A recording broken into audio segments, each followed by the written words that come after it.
Hi there, I'm James Howard and I'm going to discuss our winning solution for the Kaggle Deepfake Detection Challenge. So here we demonstrate two frames of deepfaked videos. There may be some subtle signs that these videos have been deepfaked, but the fake nature of these videos is much more obvious when the videos play.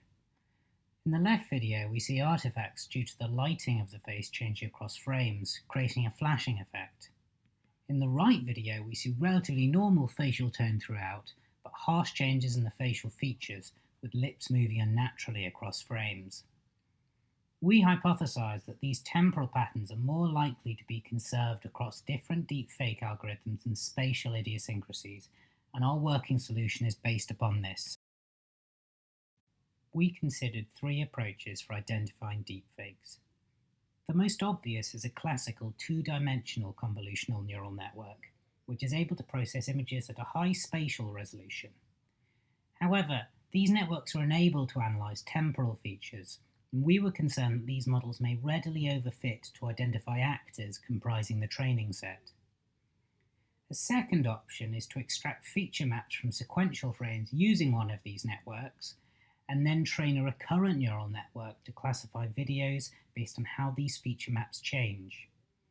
This has the ability to extract temporal data from videos, but it relies on the CNN having learned to extract features which are temporally useful. Furthermore, previous concerns about overfitting remain. The third option is to use a three-dimensional convolutional neural network, where the network's convolutional filters must convolve through temporal as well as spatial axes for video. This has the consequence that for the same GPU compute, a 3D CNN will have a much lower ability to learn, but also overfit in the spatial domain alone. We hypothesize that this system might therefore generalize better to unseen actors and different deepfake techniques.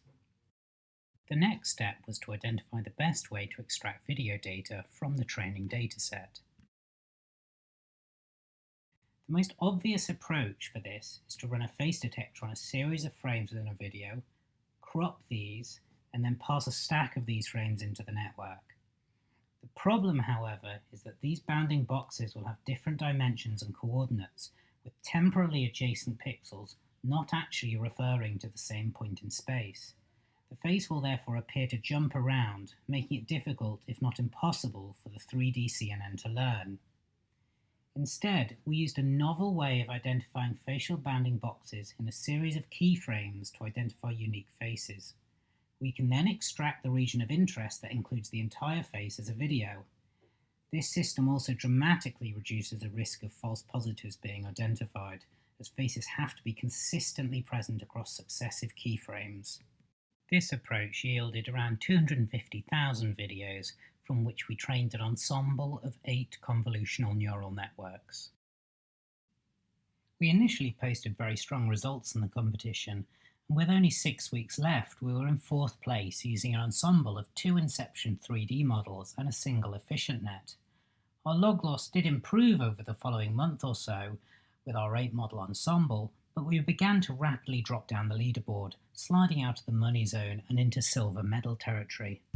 Of course, our final standing was much better, and we believe our relatively strong performance on the final leaderboard is down to 2 major factors. First, our face extraction system is robust, with a dramatic reduction in false positives compared with standard frame-wise detection. Second, we feel vindicated in our three-dimensional approach. Whilst our approach failed to keep up with other competitors later on in the competition, we suspect this mainly represents the inherent resilience of these networks in overfitting to the public test set, and also their ability to generalize to new and unseen deepfake algorithms. Finally, some approaches that didn't work. First, instead of training the 3D CNNs on extracted video files, we tried training them using lossless data in the form of PNGs. Unfortunately, this performed much worse, allowing even the 3D CNNs to overfit. Another approach was extracting fewer frames from videos with a lot of facial movement so that the face could comprise more of the field of view. However, again, this did not improve results. We also tried a variety of other networks designs, but we found in general these tended to overfit. Thank you for listening.